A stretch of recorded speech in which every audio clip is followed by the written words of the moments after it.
Welcome to Odisha all tech YouTube channel. जदि आप आम चैनल को प्रथम आसछंती दयाकोरी चैनल सब्सक्राइब बटन क्लिक करी चैनल को सब्सक्राइब करेंगे। वीडियोटी भल लगे निश्चय वीडियो को लाइक करेंगे, कमेंट करेंगे, शेयर करेंगे भूलिए जहाँद्वारा आप प्रतिदिन नुआ नुआ अपडेट पाइपर। देखो जो आज गोटे गुरुत्वपूर्ण खबर उपर नजर पकईवा जो थी कि आप देखिए जो आमर अष्टम वेतन कमिशन अच्छी लागू हम और पेनसनर मानी जो पेनसन वृद्धि हम पेनसन भोगी मान अष्टम वेतन कमिशन ने ता सहित जो डीए डीआर अच्छी वृद्धि हम जहाँद्वारा कि कर्मचारी मानकर पेनसन और दरमार वृद्धि हम। तो से विषय आज आम संपूर्ण आलोचना करवा। दयाकोरी वीडियो को शेष पर्यटन देखिए जहाँद्वारा आप संपूर्ण खबर विषय सूचना पाइपर। तो चलतु आरंभ करवा आज खबरटी। ये देखु केंद्र कर्मचारी महंगा भत्ता बढ़ तो केवल जो केंद्र कर्मचारी अच्छा से नुह ता सहित जो पेनसन भोगी अच्छा जो पेनसन भोगी अच्छा पेनसनर मान अच्छा से आप जानते डीआर जोटा अच्छी सेटा वृद्धि होता है।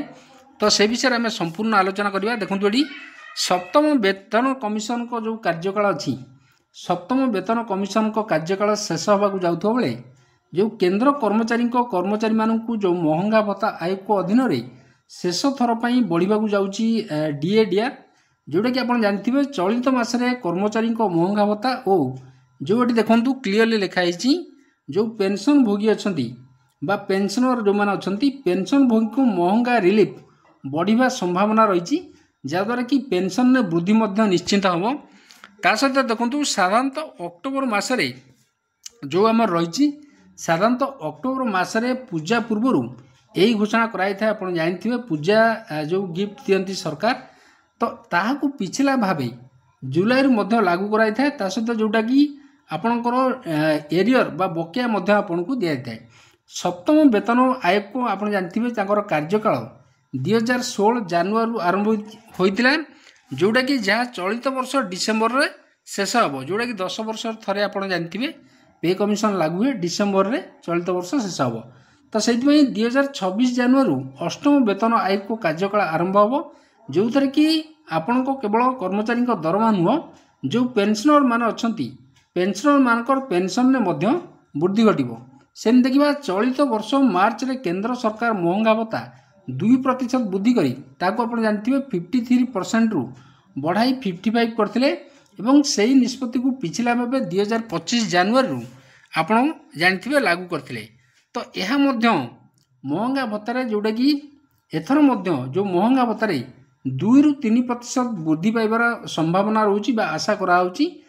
आम्बिट कैपिटल पक्षर जो आकलन कराई से आकलन कराई जदि चलित वर्ष शेष सुधा महंगा भत्ता आमर 60% को वृद्धि पाइब जदि वृद्धि पाए आप जानते बर्तमान 55% चलुची जदि 60% को वृद्धि पाइब तेबे अष्टम वेतन आयोग को अधीन कर्मचारी मानकर दरमारे प्राय 14% वृद्धि घटव जोटा कि मात्र 14% वृद्धि गोटे से वृद्धि गत 4टी वेतन आयोग को अधीन होता वृद्धि ठारू बहुत कम रही आशा कराऊँगी।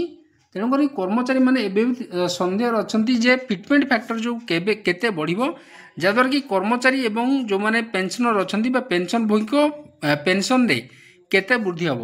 ये देखो साधारणतः नुआ वेतन आयोग को कार्यकाल आरंभ होगा पर महंगा भत्ता को शून्य कर दिया जाए जोटा कि 2016 सप्तम वेतन कमिशन को कार्यकाल आरंभ होगा पूर्व महंगा भत्ता 125% को वृद्धि पाई से समय कहीं आप जानते से समय आपणकर जो इन्फ्लेशन रेट रही इन्फ्लेशन रेटा बहुत अधिक थिला से आपणकर 125% पर्यंत आमर महंगा भत्ता वृद्धि घटता।